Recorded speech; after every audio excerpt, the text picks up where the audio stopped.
पाकिस्तान एक अमन पसंद मुल्क है। भारत कंहिं भी खुशफहमी शिकार न रहे तो भारत का भी अगराई कई तो असो पहिरीं खां वधीक सख्त जवाब होंदो।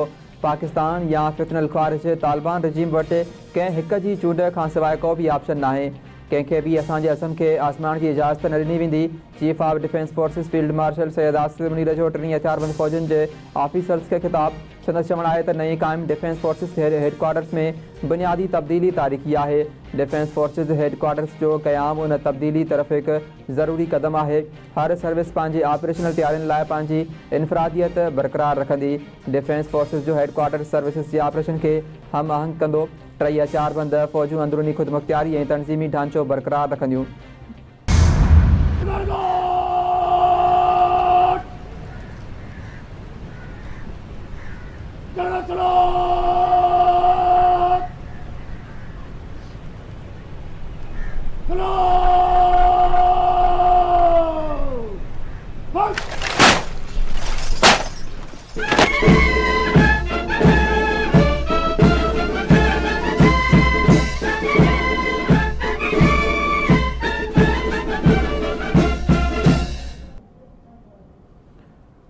Chief of defence forces field marshal Syed Asif Munir जी मान में GHQ में गार्ड ऑफ ऑनर पेयरशिप गार्ड ऑफ ऑनर तकरीब में chief of the naval staff और चीफ ऑफ एयर स्टाफ भी शरीक थिया। तकरीब में 3 हथियारबंद फ़ौजनि जा आला ऑफिसर भी शरीक थिया। इंडोनेशिया जो सदर प्राबू सोबिंतिया जो 2 ॾींहनि जे सरकारी दौरे ते इस्लामाबाद पहुतल मौजूद मेहमान की शानदार आजियां एकीअ तोपनि जी सलामी भी ॾिनी वई। सदर ऐं वज़ीर आज़म इंडोनेशिया के सदर के मान में आजियां कई ॿारनि खे गुल पेश कया।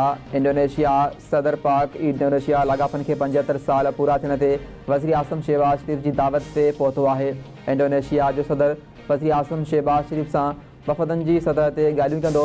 सदर आसिफ ज़रदारी और chief of defence forces Asif Munir से भी मुलाकात कंदो। दौरे में व्यापारी सीड़पकारी दिफ़ा सिहत IT मौसमियाती तालीम और सकाफ़त से ॻाल्हि ॿोल थींदी। ॿिन्ही मुल्कनि विच में मुफ़ाहिमती यादाश्तनि ते भी सहीन जो भी इम्कान। लंडन में PSL जो लॉर्ड्स ग्राउंड में तारीख़ी रोड शो कौमी टीम जो अगूणो कप्तान बाबर आज़म हारिस रऊफ़ और साहिबजादा फरहान शरीक PCB चेयरमैन मोहसिन नकवी जी पिण तकरीब में शिरकत। मोहसिन नकवी जो चवणु आहे त PSL के दुनिया की नंबर 1 लीग बणाइण चाहियूं था। रांदीगरनि के मिलंदड़ इनाम संदन हौसला अफ़ज़ाई हूंदी है।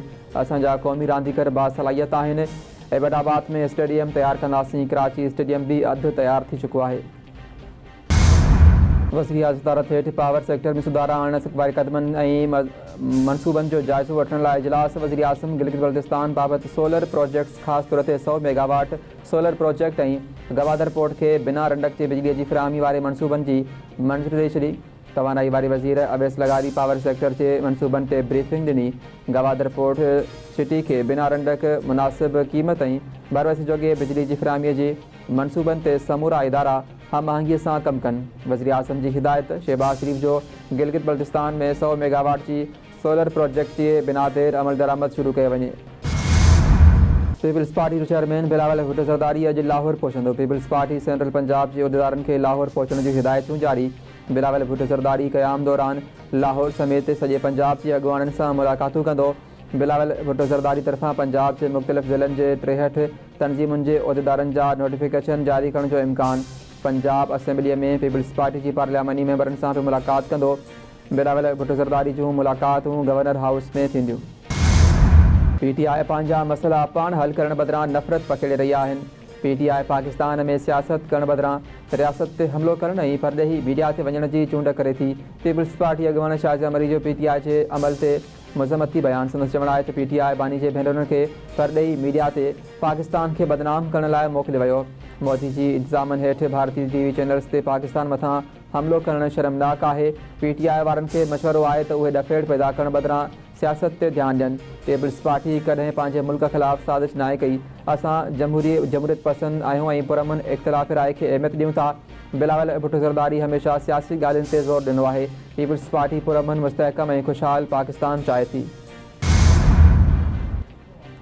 मुल्क ख़िलाफ़ साज़िश कंदड़नि खे जवाब ॾियणो पवंदो। असां आमिरियत जो मुक़ाबिलो कयो आहे। पीपल्स पार्टी जमहूरियत लाइ कुर्बानी ॾिनियूं आहिनि। पीपल्स पार्टी चाहे थी त जमहूरी रिवायतूं बरक़रार रहनि, का बि जमात रेड लाइन पार न करे। सिंध जे सीनियर वज़ीर शर्जील मेमण जूं सिंध असेंबली ॿाहिरां मीडिया सां ॻाल्हियूं। संदसि चवणु आहे त सिंध हुकूमत समूरनि तरक़ियाती कमनि लाइ टेंडरिंग जो फ़ैसिलो कयो आहे।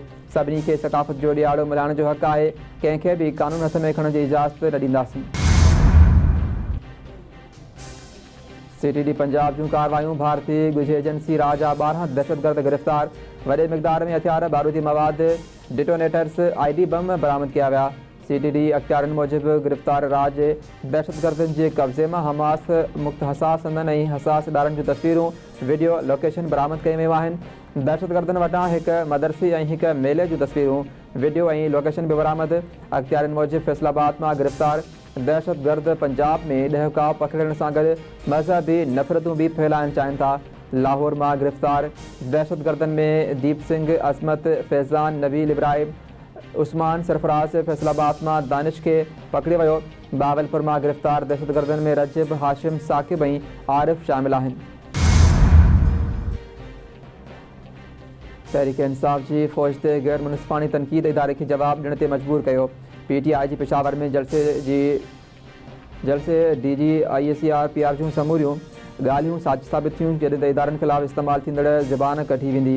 हाणे अडियाला जेल जे ॿाहिरि तमाशो कंदड़नि खे कानून जी अमलदारी ॿुधाईंदासीं। घरू मामलनि बाबति मुमलकती वज़ीर तलाल चौधरी जी प्रेस कॉन्फ्रेंस चवे थो, फ़ौज सियासत में मुदाख़लत न करे। अवां पंहिंजी सियासत चिमकाइण लाइ बार बार फ़ौज ऐं हुनजी सरबराह खे सियासत में आणे रहिया आहियूं। ॾहाणी ॾफेड़ बर्दाश्त न कया वेंदा। इदारनि जो तहफ़ुज़ हुकूमत ते फ़र्ज़ु आहे।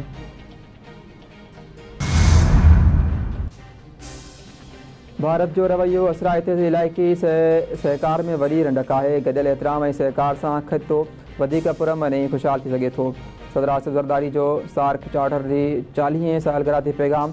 ॾखिण एशियाई मुल्कनि जी आवाम ऐं हुकूमतुनि खे मुबारकूं। चवे थो, इस्लामाबाद चौथीं ऐं 12हीं सार्क सरबराही इजलास जी मेज़बानी कई। 2016 में 19हों इजलास भारत जी आदम शिरकत सबबि मुलतवी थियो। गुज़िरियल 11 सालनि खां सार्क जो अमल जमूद जो शिकार आहे। खिते जी तरक़ी ऐं अमुन गैर ज़रूरी तौर ते तातुल जो शिकार आहे। ईरान ऐं चीन जे शमूलियत सां इलाइक़ाई राब्तनि में इज़ाफ़ो थींदो। पाकिस्तान जामे सहकार ते ॿधल इलाइक़ाई निज़ाम लाइ पुरज़म आहे। Election commission barrister Gohar Ali Khan खे तहरीक इंसाफ़ जे चेयरमैन तौरु तस्लीम करण खां इनकार करे छॾियो। इलेक्शन कमीशन पंहिंजे ख़त में चयो आहे त तफ़सीली गौर बाद ॾिठो वियो त तहरीक इंसाफ़ जी इंट्रा पार्टी इलेक्शन जो मामिलो कमीशन ॾाढो इल्तवा हेठि आहे, छो त पार्टी लाहौर हाई कोर्ट मां स्टे ऑर्डर वरितो आहे। हुन करे हुननि हालतुनि में इलेक्शन कमीशन बैरिस्टर गौहर खे चेयरमैन तस्लीम करण जे पोज़ीशन में न आहे। हुन जी का क़ानूनी हैसियत बि नथी ठहे।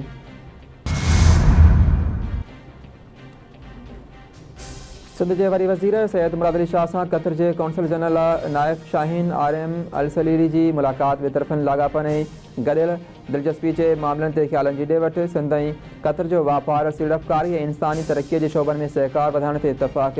कौंसल जनरल वॾे वज़ीर खे कतर ते क़ौमी ॾींहं जे तक़रीब में शिरकत जी दावत, जेका वॾे वज़ीर क़बूल करे वरिती। वॾे वज़ीर जो चवणु आहे त कतर असांजो बिरादर मुल्क आहे। ॿिन्ही मुल्कनि जा लाॻापा मज़बूत थी रहिया आहिनि। इरसा में वफ़ाक़ जो मेंबर असद इम्तियाज़ रिटायर थी वियो। 3 सालनि जो मुदो मुकमल थियण खां पोइ उहिदो छॾे ॾिनो। पंजाब सां तालुक़ु रखंदड़ असद इम्तियाज़ तहरीक इंसाफ़ जी हुकूमती दौर खां इरसा में वफ़ाक़ जो मेंबर रहियो। ज़रियनि मूजिबि असद इम्तियाज़ इरसा में ॿ भेरा मुदो मुकमल कयो, हाणे वापसीअ जी कोशिश में आहे। सिंध हुकूमत जो मौक़िफ़ रहियो आहे त इरसा में वफ़ाक़ जो मेंबर सिंध जो डोमिसाइल रखंदड़ हुअणु घुरिजे।